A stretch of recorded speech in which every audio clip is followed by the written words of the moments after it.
Hai sobat, kita akan membahas mengenai motor bensin. Kita lihat inilah gambar mengenai keseluruhan motor bensin. Pada mesin bensin, percampuran udara bahan bakar diledakkan di dalam mesin dan daya ini dirubah menjadi gerakan rotasi untuk menggerakkan kendaraan. Motor bensin pertama kali ditemukan pada tahun 1869. Motor yang ditemukan oleh Etchin menggunakan siklus 2 langkah. Sedangkan siklus 4 langkah pertama kali ditemukan Otto pada tahun 1876. Proses pembakaran terjadi dalam ruang bakar pada tekanan yang sangat tinggi, sehingga ada pemampatan dalam ruang bakar. Pembakaran ini dilakukan oleh busi yang dihubungkan dengan sumber daya tegangan yang sangat tinggi, sehingga busi dapat menghasilkan loncatan bunga api listrik. Loncatan bunga api listrik tersebut membakar udara dan bahan bakar yang telah dimampatkan dalam ruang bakar, sehingga mengakibatkan terjadinya ledakan.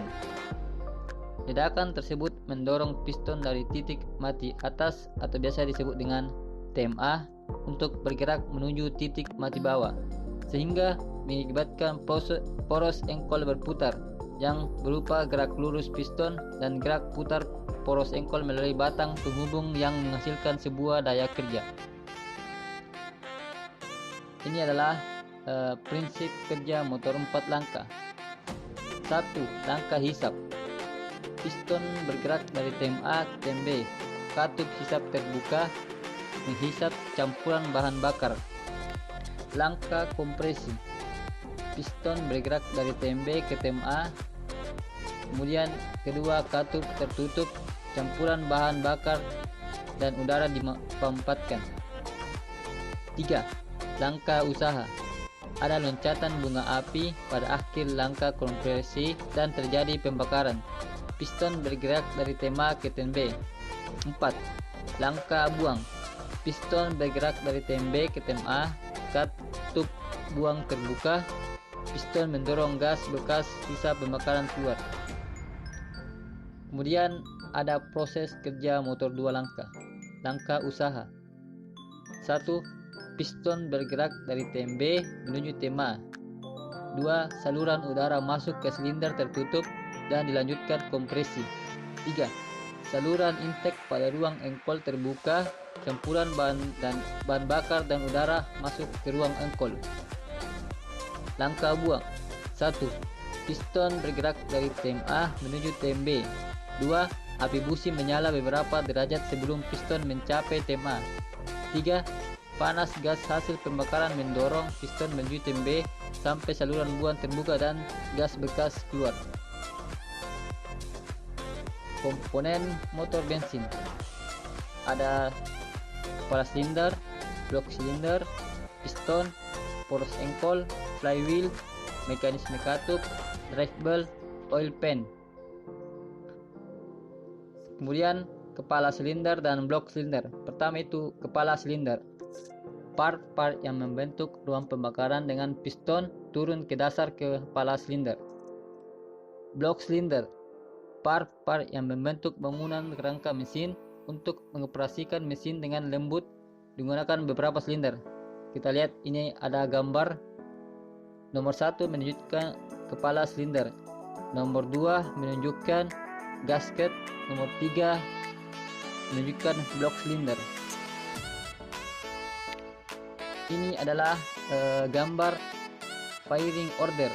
Yang pertama itu 4 silinder, yang kedua 6 silinder, yang ketiga 6 silinder tipe V, yang keempat 8 silinder tipe V.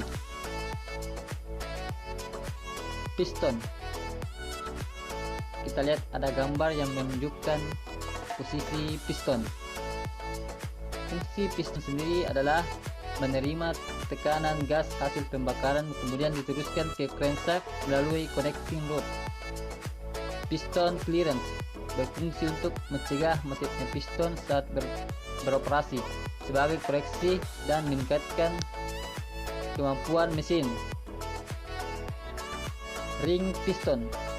Ini adalah gambar mengenai ring piston. Bahan ring piston nomor 1 diperkeras menggunakan hard chrome plate. Ring oil ada 2 macam, 1 integral tipe, 2 3 piece. Kemudian selanjutnya ada poros engkol. Ini kita lihat gambar titik posisi poros engkol.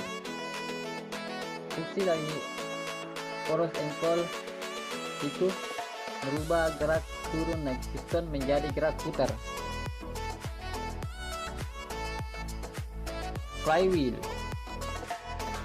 fungsinya yaitu menyimpan tenaga putar atau gaya inersia, memperhalus aliran tenaga yang keluar dari mesin. Ini adalah gambar mengenai flywheel. Mekanisme katup. Tipe-tipe mekanisme katup. Terdapat berbagai macam tipe mekanisme katup tergantung pada posisi dan jumlah poros cam. A yaitu Dodge atau double overhead camshaft. Tipe ini memiliki 2 poros cam dan setiap poros cam menggerakkan katup-katup secara langsung. Pastikan pergerakan yang tepat pada katup-katup tersebut. B. Compact valve. Tipe ini memiliki 2 poros cam, salah satunya digerakkan oleh 1 set roda gigi. Konstruksi kepala silinder dibuat lebih sederhana dan lebih kecil daripada Dodge tipe biasa. Pada gambar menunjukkan nomor 1 yaitu stemming bell, 2 roda gigi gunting atau scissor gear, 3 poros cam. Rantai timing.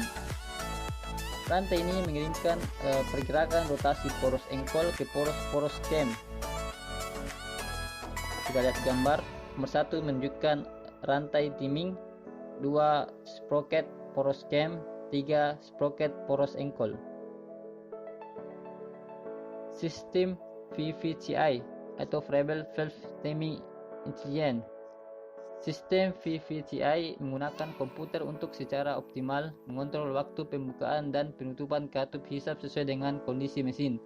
Sistem ini menggunakan tekanan hidrolik untuk membedakan waktu pembukaan dan penutupan katup hisap, sehingga menghasilkan peningkatan efisiensi hisap, momen, power output, penghematan bahan bakar, dan gas buang yang lebih bersih. Sebagai tambahan bagi sistem VVTi ini, ada juga sistem VVTLI atau Variable Valve Timing and Lift Intelligence yang meningkatkan volume pengangkat katup atau langkah dan meningkatkan efisiensi hisap selama putaran dengan kecepatan tinggi. Drive belt. Drive belt mengirimkan tenaga rotasi poros engkol ke alternator power steering pump C kompresor melalui puli. Biasanya sebuah kendaraan memiliki 2 atau 3 bel. Drive bel harus diperiksa apakah tegangannya tepat atau apakah mengalami kausan, dan harus diganti pada interval yang telah ditentukan. Kita lihat gambar nomor 1 menunjukkan puli poros engkol, nomor 2 puli power steering pump, nomor 3 puli alternator, 4 puli pompa air atau water pump, 5 puli AC kompresor. Sistem serpentine belt drive. Sistem serpentine drive menggunakan sebuah V-bit belt tunggal untuk mengoperasikan alternator, pompa air, power steering pump atau AC kompresor. Bandingkan dengan drive belt biasa, bel ini menawarkan keistimewaan sebagai berikut. 1. Memendekkan panjang keseluruhan mesin. 2. Mengurangi jumlah part-part. 3. Mengurangi berat. Pada gambar nomor 1 menunjukkan V-bit belt, nomor 2 puli poros engkol, nomor 3 puli inlet, nomor 4 puli power steering pump, nomor 5 puli alternator, nomor 6 puli pompa air, nomor 7 puli AC kompresor. Oil pan. Ini adalah tempat oli yang terbuat dari baja atau aluminium. Oil pan memiliki wadah yang turun ke dalam serta dinding penyekat, sehingga meskipun kendaraan dalam kondisi mendaki akan tersedia volume oil yang cukup di dasar oil pan. Pada gambar nomor 1 menunjukkan oil pan, nomor 2 pan. A. Oil pan tanpa dinding penyekat. B. Oil pan dengan dinding penyekat.